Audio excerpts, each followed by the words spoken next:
Good afternoon, everybody. We are back here with Candid Conversations, and my name is Maddy. I am an Associate Director at Cheshire and Wirral Partnership NHS Trust and a Senior Manager involved in Candid. I have with me today Professor Sujeet Jaydeokar from Candid and Professor Sarah Ryan from Manchester Metropolitan University. And we're here to talk about Sarah's new book, um, and we have some good questions for her on it. We hopefully we're going to have an interesting discussion today. Um, Sarah, would you like to tell us about the title of your book, which has a very interesting subtitle, and why you chose it? Yeah, well, it's funny because I was actually contacted by Routledge, the publishers, who asked me to write a book about health inequalities and people with learning disabilities. So I wrote a book proposal about what each chapter would cover, and they approved that. And then I started writing the book, and I had a year to write it. And the more I read over that year, I was working full time anyway, but in the evenings I was reading so much research papers and books about people with learning disabilities. And I think it must have been a few months into that I sort of started to sort of think this isn't going to work as I planned, because what I'm reading doesn't easily fit into a discussion around health inequalities, because what I was reading was so damning and so repetitive. And I was reading research that had been conducted in numerous countries around the world. And I just kept reading the same thing, that there would be a research project. The researchers would announce the findings in a paper, come up with a set of recommendations to improve some terrible aspect of the impoverishment of people with learning disabilities' lives. And then 10 years later, this research will be done by another research team with the same findings. And I just sort of had to throw away my plan for the book and I started to think about, this actually fits with Engels' concept of social murder, which is when a government knows what's happening, they have the evidence as to why some people are dying prematurely. And for Engels, he was talking about the English working class, and nothing is done to change that. And so once I got that link in my mind, the book sort of fell into a different shape with a different set of chapters. And I also sort of felt very strongly reading that people were not only experiencing social murder, but they were also being erased from everyday life, from all sorts of aspects of life that the rest of us take for granted. They were erased from having relationships, from being politically involved in elections, from working, from living in their own homes, from having children, from even growing older. And so the book sort of changed shape, which was a bit stressful for me because I wrote it and sent it to the editors of the series. It was part of a series of books, critical health books. And I had a very nervous 2 or 3 months when I didn't hear from them, and I was thinking, they're going to come back and say you can't have a title which is very different to what you agreed to write, and also includes social murder and erasure in it. So I was very prepared for them to say, you're going to have to take social, that is way too inflammatory. And in the end, I did contact the editors to sort of say, feeling quite nervous about how this is going down. And they came back and just said that they were quite shocked by it. They were quite taken aback, but they felt that it was meticulously argued, and they felt it was so powerful and it needed to be said. So they were more than happy to have that title and that focus, which is interesting because you sort of think it's quite something to get to 2025 and it was published, to be able to, in a top academic publisher, say some people in our society are being socially murdered. That is quite inflammatory, and yet it's published, and that is a very valid argument. Can I come on this, Maddie? I mean, I think it is very powerful title, and I think it is uncomfortable reading. And what I was, I felt when I read the book is that, as a healthcare professional, I am aware of everything that you are saying, and I know we do try to do things differently and try to, but I think it was not, I had never conceptualized it as a social murder. We don't think it that way. And I think actually when it came and then sort of, you start reading, start thinking about it, it becomes evident as to kind of why you are saying what you're saying. And perhaps that was what was needed to be said. That, yes, I think kind of we know, yes, we are trying to do, but let's call it what it is. To an extent, and if I come back to this, if Maddy, that's okay, it's the um, uh, behind this social murder, you talk about the structural violence. It's quite a theme, isn't it? I think of the structural violence, and again, we think about the institutional aspects, we problems with the institutions. I'm not talking about the institutions as the learning disability institutions. I'm talking about the institutional systems, etc., etc. Um, but y- y- kind of like linking that as a structural violence, a lot of the time we kind of label it as incompetencies and those sort of things, that institutions are incompetent. But I think it is the structural violence that leads to then this avoidable death. So I thought that was quite powerful in that respect. Um, uh, but I was just reflecting on this, that I think kind of linking it to social murder, because little is done to overcome that harm, or kind of what is done is not effective. And I kind of when was trying to think of solution, I felt a little bit helpless as a professional, because you are trying to work in a system that is rigged to some extent. The system that is created to meet needs of the most, and that always meant that there will be people on the margin, and you're trying to actually work in that system. And I think kind of the political side of it, the economic side of it, it becomes quite problematic in that respect. So what do you think, how do we kind of like navigate that as a frontline clinician actually wanting to do something but working with that system, and what might be needed for us to consider? Yeah, that's a really good question. And I thought, before I answer that question, I'll say I did one. The book's been out for a few months now, and I've been asked to do a few talks about it. And I was up to about a month ago quite apologetic about it. I felt quite bad for sort of coming to these conclusions. And then I suddenly thought, I don't need to be apologetic about this. It's there. It's the argument is there, and it's out there, and then people can respond to it in whatever they want, whichever way they want, and hopefully it'll make people think. Which brings me back to the sort of structural violence aspect. In the book, some of the research I was reading, for example, around sexual intimacy of people with learning disabilities if they live, for example, in independent supported living. And some of it's all in the research, it's written, but it's not, it's sort of like, it's all in the research findings, but it's not made big enough. It's not recognized. So once you get this lens of social murder on, you read things slightly differently. And there was one study where they were interviewing support staff. How do you support people to have sexual relationships? And the authors actually wrote, people seemed really surprised by this question because it wasn't something they considered. And then people were actually saying things, and extracts published in the papers would say things like, well, the only time sex is mentioned is in a care plan to make sure they don't have sex. The people I support don't have sex. And there was this sudden sort of almost a realization within the research process that this was really absurd in a way, because why shouldn't people with learning disabilities have sex, for example? And yet you could read that people hadn't thought about it till the research turned up and asked about it. And so that sort of structural violence, it's so deeply embedded that you don't see it. You don't have that knowledge to even question some things you take for granted. So how have we got a system of independent supported living across the country where it's likely sex isn't mentioned in anybody's care plans? That is so systemic, isn't it? And it's such an impact on people's lives, and yet nobody noticed. Nobody, and that's the thing. I think the book made me think all we need to do is notice this stuff. Once you notice it, you will, as an individual, a psychiatrist or a support worker or a policymaker, would act very differently. But if you don't notice it, you just allow it to keep happening. And I think that's one of the keys to changing this, because once you notice, you don't go back. You don't unnotice unless you're deliberately unnoticing.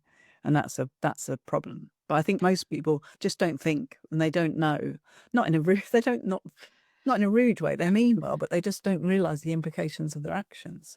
I think you talk about that when you talk about it being as natural as the air around us.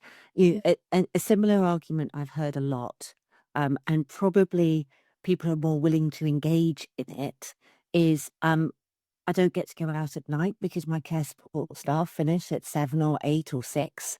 Yeah. And therefore, if I wanted to go out clubbing, I'm not able to go out clubbing. I'm not able to stay up late. I can't go to the cinema in the evening. I have to do it in the day because that's when my support staff are available.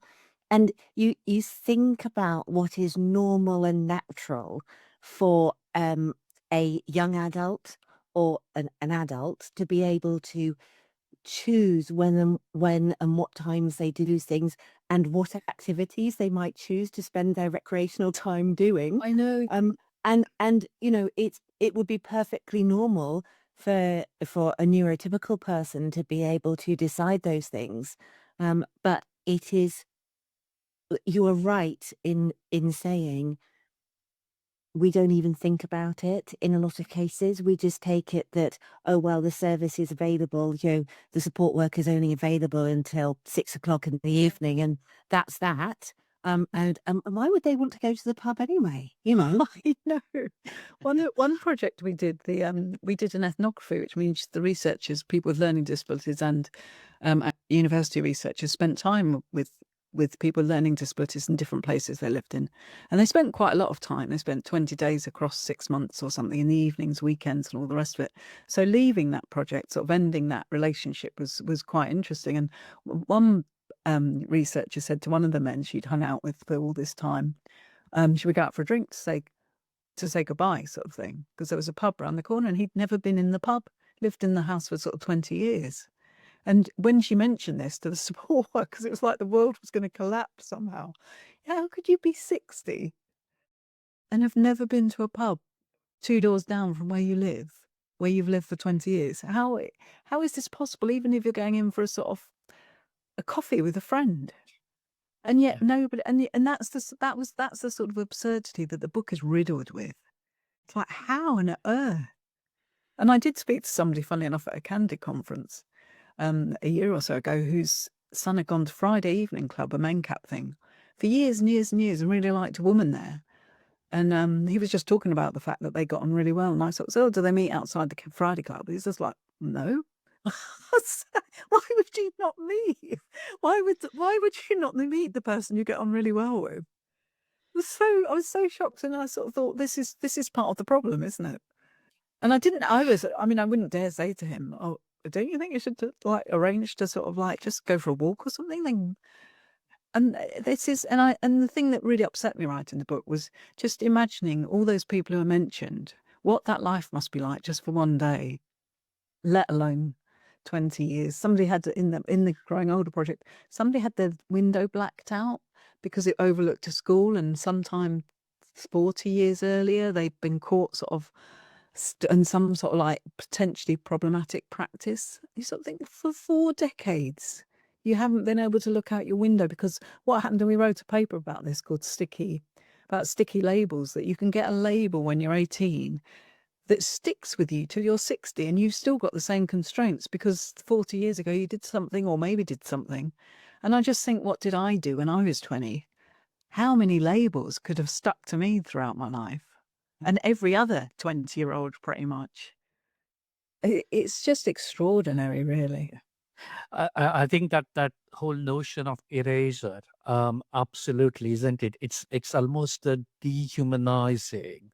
They are not looked at as kind of as a full person or a full human. It's someone that needs to be looked after, someone we need to make decision of, etc. And a lot of the time, those decisions and those ideas and those notions are not grounded in rights or human rights, right, as a human being. But they're also not grounded on any principles of ethics and morality. People have their own understanding of what's right and wrong, and that can be so variable and sometimes disturbing in that respect, actually. And I think yes, you're absolutely right. And I think I like that, that we do need to just actually start making people aware, not blinded by it, not ignorant of what's going on. And I think that talking and advocacy becomes quite an important part, pointing it out, isn't it? That this is what is it going on, and what is needed. It's the small change at a time, but it's important change at a time. Absolutely. Maddy? So, one of the questions I wanted to ask you, and you talked about this already a little bit, was this concept of what you called in your book recommendations bingo, because that comment really resonated with me as a professional working within the field of learning disabilities. That we often say when we talk about the LEDA program, learning from the lives and deaths of people with learning disabilities and autistic people, that it hasn't taught us anything new, that following SIPOLD really, and this idea that repeatedly across nations, across the globe, people are doing research and coming up with the same recommendations periodically, because the health inequalities haven't changed for those individuals, really struck home with me, that we are not able somehow to embed really small changes at a very local level. And so I just wanted to ask you, from your perspective, reading that research, and you've already said it, is just disheartening, really. Those small changes that we could make an impact on. How do you? Where would you focus your attention if you were trying to drive and embed a change? Which space in all of the things that we've taught you? I know it's a hard question, this. But where would you focus your attention? Because it seems to me that what we've had repeatedly is we have a will to do better, but we haven't actually achieved it. Funnily enough, I got an email today from somebody in a university somewhere saying, could we have a chat, because nothing's changed over the last 30 years. Just like, I think I'm quite critical of researchers in the book, for that reason, that I feel like we should know what recommendations have been made before, and we shouldn't be making the same recommendations and then having a bit of a fanfare that this will sort it all out. And I am Captain Bringdown in a lot of settings where I just sort of say, that's obviously not going to make a difference, because it hasn't before. And we know this, and we've known for years what needs to happen. It's not rocket science. I always say this. And so, but what was heartening was I had a letter from somebody who I follow on social media in New York who read the book, and she's got a daughter who's 13. She said, I feel quite taken aback, because I've realised that I rush my daughter when she has to get on the bus to day centre, and I sort of chop her food up and feed her in a way that isn't really appropriate. And I've realised this. And she wrote sort of like quite a lengthy thing about how she was going to change the way in which she interacted with her daughter, and she kept her daughter held back in terms of what they did for activities going out and about. And she said, it's the same things that she liked when she was younger. And I felt quite heartened by that, because I thought, wow, that's a real shift, isn't it? And all it took was opening eyes. And I feel that whatever the setting, because it is across the board, isn't it? It's about people recognizing that what they're doing is actually problematic, well, even though it's well intended. And and so I sort of feel like it's those small interactions that are going to make a difference. But I think it's about, we need to work collectively with self-advocates, with family carers, researchers, everybody in this space, to try to spread the word and gently challenge what people are doing. And it can be difficult. If it's family carers, it can be really difficult, because that relationship is so wrapped up with so much love. And a lot of the professional relationships are really underpinned by good intent. And that can be quite a difficult thing to hear, isn't it? But I think it's about people trying to put themselves in the shoes of the person their relative, or the person they're supporting, or the person their doctor, or whatever, to sort of think like, what must that feel like to not be able to do X, Y, and Z? How limited must your life be if you're not allowed to drink after 6 o'clock in the evening, if you've got to be in your bed, washed and ready for bed at sort of 5:30 or something? What would it be like to lose a third of the day every single day for year after year? And how harrowing it must be to never anticipate freedom of anything. I come back to that and I sort of feel like you just need people to go around and sort of say, gently wake up, you know. And something you just said there really resonated with me, the idea that you might as an individual be limited to the things that you liked when you were 21 Yeah. when you're 45. And I know that I don't like the things that some of the things that I did when I was 21, or the things that I would have wanted to eat, or Yes. the films I might have wanted to watch. I have different tastes because I am older and I have different life experience. This idea that you might live the same, almost like the same day or the same week, on repeat, because nobody has bothered to see whether actually, you don't like Take That anymore and you're really into Shakira, Yes. but nobody's bothered to actually try that out with you. And it's things like that that really that when you hold that mirror up to services and families and say, actually, are you stuck in a space which feels comfortable because you know that this individual enjoyed that once? Yeah. Are you giving them the freedom to explore what else they might enjoy? I think like some of the social care interventions have become part of the problem, like person-centered planning. This idea that, oh, well, we've done a person-centered plan, so we know that they don't like Shakira yet because they're not. Do you know what I mean? They're in that stage, but that person-centered plan, A, probably isn't done very well, and B, will be stuck with you forever. There's no change. It's no. Absolutely. I was going to say the same actually, Sarah, on the same line. And I see often people say, "Oh, that's that person's choice." Yeah. But that person has never been exposed or given opportunity to experience anything else. The choice is between jacket potato or mashed potato or something like that. Yeah. But never had chance to go to a restaurant, try different food, taste different food. And then they go on and say, no, no, no, no, no, that's his choice. He has chosen. Or he has chosen to stay at home and do the coloring books at the age of 40 because he never had chance to do anything else. Sometimes I think there is uh, some element of not caring. And I think this is where the scandals come, isn't it? Yeah. That sometimes that element of not caring, and sometimes there is an element of not being aware that this is something wrong. And I think there is a bit of both that we see in society.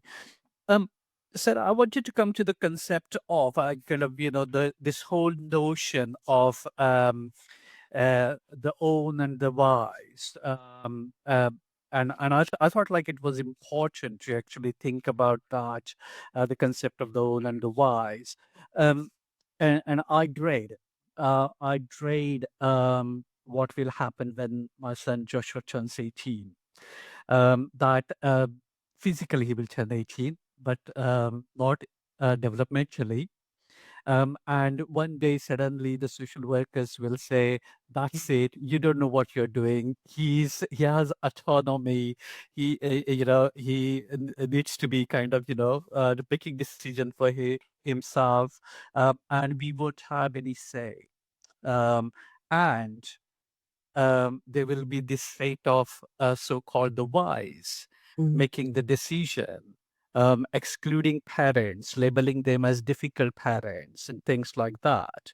And in the name of autonomy, they will start actually taking very patronizing and paternalistic approach to managing Joshua's care. And I think I do worry about that. And I think kind of what sort of like, what's your take on this concept of the own and the wise, in the sense, what do we need to do? How do we change that? Well, that's interesting because it was a concept that Irving Goffman came up in a very renowned book called Stigma. And he said that there are sympathetic others in the lives of people who are stigmatized. And that could be people who've got the same characteristics, so learning disabilities here. And that's the own, the people that are very like you. And then there's a set of people who he called the wise, who are also sympathetic others. And that's people who have a really good understanding of what it's like to be that person. And so the whys could be health professionals, the whys could be family carers, the whys could be all sorts of people, just members of the public who just have a really good heart and see humanity, that they would be part of the whys. So you're not part of the whys if you're a health professional necessarily, you're part of the whys if you understand and you treat somebody like a human. And the trouble is, which is what you're describing, Sujeet, is that too often people aren't actually, health professionals, social care professionals aren't part of the whys. And so in the book, I described that group of people as a loose collective. It was a very throwaway term in a way, because I was just coming to that idea when I was thinking about Goffman's sympathetic others. If you're not part of the sympathetic others, which anybody in health and social care should be part of the whys, should be part of your training, you come out wise, and yet too often you're not. And that's a real problem. And so we've got this group of people who should be wise and who aren't. And that comes back to, do they know? What do they know? How do they know what they know? How do we make more people wise and reduce the number of people who aren't wise, which would mean that your son would have a much higher chance of having a good life? And absolutely. And I think, I'm glad you said about the education and training side of it, because I think, how do we get people to think differently and be aware of it? And a lot of the time in professional training, that training around medical ethics, healthcare rights, principles of morality, etc., are not taught. How do we make decisions in certain situations? It's not necessarily always part of the curriculum and syllabus. And maybe that's something that we do need to actually start thinking about. It is that right from those undergraduate days, how do we start giving that background understanding, get them to think critically about some of these areas rather than forming a judgment on the cuff. Absolutely. I mean, we try to do that in our PG certificate that we do with through CANDDID with Cheshire University. We try to do some lectures and modules on law and ethics, again, to give that ideas to how to be the wise, which I had not thought about it that way, but yes, how to be. Yeah. I mean, it's interesting. So I've always felt with medical students, just going to work in a voluntary organisation with people with learning disabilities for a couple of months before you start your course or in the summer of your course would erase so much of these problems. Because once you hang out with people, you realise, that these are people. These are people who have just as valid position in the world as I do. There's nothing like, there's no us and them here. And because people don't do that, they automatically have these assumptions, which are embedded in so much literature, in so much history, in so much film, in so much TV. But actually, having said that, there's a positive now, I think, where there's quite often a character with learning disabilities in a drama where they're nothing, it's just irrelevant. It's not even mentioned. You might have a sibling where the drama's all going on and the sibling might have learning disabilities, the actual actor, and I think that's a real development. But I just feel like once you've hung out with people and you realise they're human, you would change a hell of a lot of your practice. You would not let somebody have a blacked out window for 40 years. You just wouldn't. You'd be there, what's going on? And then you become an advocate for that person because you would understand that they were a human being. So I don't think, I mean, you can teach it in lectures, you can teach all this stuff, but I just feel like there should be criteria. Explanation. Just, you have to go and not, because Tom, our son, worked in activity. He worked as an activity support worker for a year because he wasn't going to go to university. And he said he did get a bit annoyed when some university people applying for university would turn up for a week just to put it on their statement. And it was actually quite irritating because they just didn't get involved and didn't learn anything or do anything. But I think a genuine engagement of just hanging out would make the world of difference. And actually, Goffman, coming back to Goffman, he was really big, and I've always loved his work, but he said we just need to mingle more. It's about mingling. The more you mingle, the more you understand different perspectives. Yeah, absolutely. That's interesting, because I was going to come on to you wrote in there's a section on home life and housing and community and employment in the book, and in that you talk about how people with the highest support needs experience an unequal burden of housing disparities, which includes quality, affordability, and choice, as well as difficulties and inabilities for some people to actually sustain employment, get employment, and sustain employment. And then you talk about belonging. And I thought it was so powerful in the book about how actually the room where you might live, if you're in shared housing, or the house where you might live, is dictated by what's available and affordable for a local authority. Any work that you might be offered might be with support. It might be limited. It may only be voluntary, or you might get paid tokenistically, which you talk about in the book. And this whole idea, I sat there reading it, thinking about myself, and my own, life chances and my own ability to self-direct and my life and how I live and all the rest of it. And I thought about my children who are neurotypical, and I've got one doing A levels at the moment, and what might happen next for him. So that feels that whole just as Sujeet is worried about his son, I've got all of that neurotypical anxiety about what does the future hold? How will that work?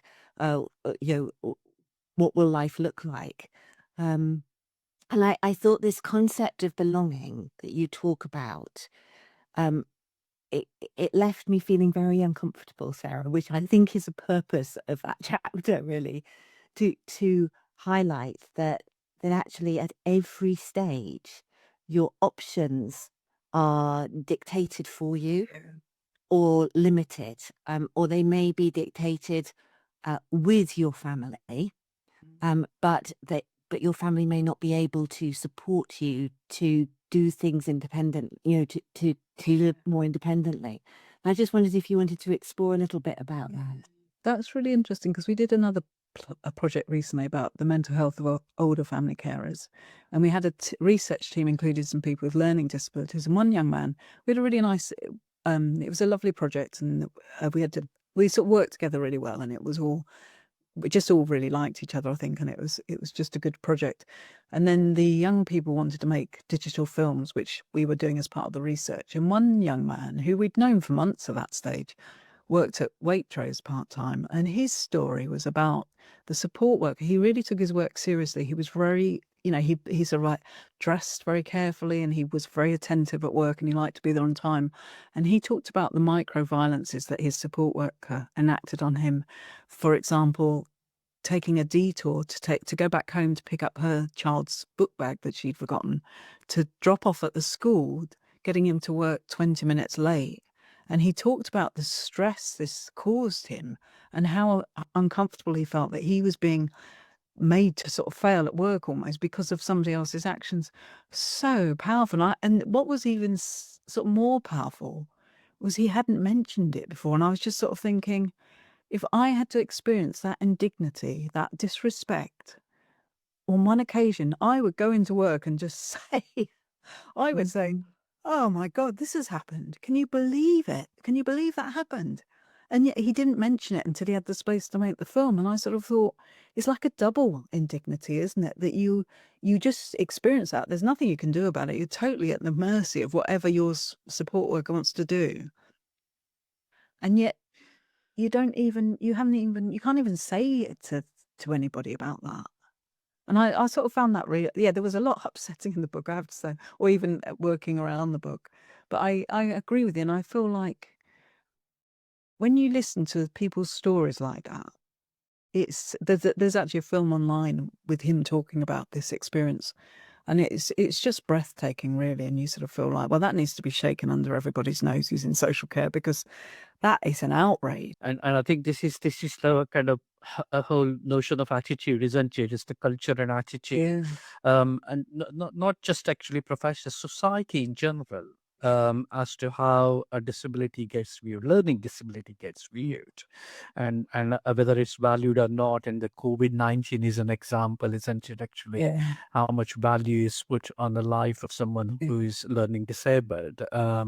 Yes, so it is a hard reading, but it is essential reading, and I think kind of, it is actually a step towards kind of improving our own awareness consciously. A lot of the time we think of these things at subconscious and conscious level, we are aware, but I think it's just bringing it to that conscious awareness. I think that's very important. Absolutely. Um, uh, I just want to have another question. Sorry, I'm finding this fascinating, and she's sitting in front of me, so I can ask her. There is a recurrent theme in your book, and we've just Sujeet hasn't used the words that you use, but that you use this term of people with learning disabilities being having the threat of being cast as human waste. yes. And I found that that's hard. Even as I say it, I can feel my gut clench because it just feels so uncomfortable for to describe anybody in that way, let alone a whole population. But and then right at the end of the book, you talk about that we as a society are shirking our collective responsibilities. But I wanted to end on a more hopeful note and say, actually, in writing this book, you were shining that light on it, and I think it was a really important book in terms of the way that you positioned it, in terms of the way it makes you feel uncomfortable, and it makes you feel angry, and it makes you feel as if it's untenable. It's an untenable situation. At least that's how I felt coming out of reading it.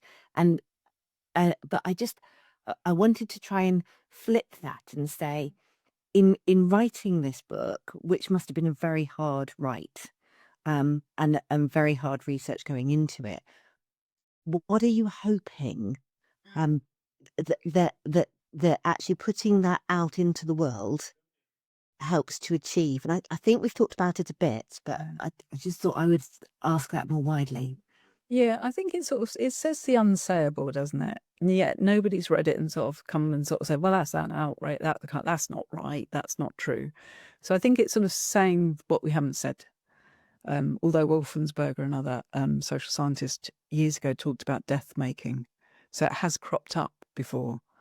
So I think it's making that, it's saying it, isn't it? It's saying it, and in some respects, if you've got any sort of professional, what's the word for it? Professional. What's the word when you sort of like you care about your professional Integrity. Integrity. If you've got any integrity as a professional, as a support worker, as a family carer, as a friend, then, and a bit like the I won't know, but the woman in New York, she just wrote and said straight away, this has really made me think, and I've realised, and I think that's what I would like to happen from the book, is just these the not seeing stops being possible. That the book sort of gives you a push along the way of realising that quite a lot is done that is wrong and is not noticed. And so I'm hoping that the book will, and by sharing the book and talking about the book, and certainly people who got in touch who've read the book, who are quite shocked, but also like, yeah, yes, it's a yes. That's we're saying it now. We're in 2026, 2025, and we're saying that people are being socially murdered. This is untenable. That's what's untenable. We cannot have this as a society. We need to act. We all need to act. We need to collectively try to ensure that young man gets to his job on time every time he is working. That's it's tiny actions, isn't it, that need to happen, that are transformative of people's lives. If he never had to get to work late because of somebody else's actions, that would transform how he feels about himself, how he feels about his everyday, how he feels he's treated respectfully. So I feel like that's all it is. It's tiny actions. Yeah, it's really powerful. The way you just articulated that, Sarah, was really powerful. Yeah. There is a lot that needs doing, isn't it, actually? And I think, yes, we have to change the conversation And it does. It gives you a language to change the conversation. The book gives you a language to It does. change the conversation, and I think probably that's what is important, because somewhere we are aware, but we are not saying it. I was avoiding that word of a human waste, wasteful human being, but I think that's a powerful language, and sometimes you do require that, isn't it? And hopefully that language um, will allow us to influence the political and economic aspect of policy making and commissioning and practices, etc. Hopefully, it will allow us to actually deal with some of the stigma and cultural and attitudinal aspects of it. But also, I think maybe it will actually start allowing clinicians, academics, lived experience people coming together and start looking at actually, okay, well, what are the gaps, what is needed, what we need to do in terms of taking things forward, isn't it? So yes, absolutely. Loved reading that book. Well, loved in the sense I really appreciated, let's say, appreciated actually the way you have dealt with difficult subject and how you have actually conceptualized these difficult areas and put word to it. So yes, it's really spoke to me, that book. Thank you. I have one last question, Sarah. Sorry, I keep asking questions. But it's been a while since you wrote the book. Yeah. And this is an odd question, but just bear with me. Having put that out into the world, is there anything that has happened that has changed your mind about any aspects in that book? Well, because you once you've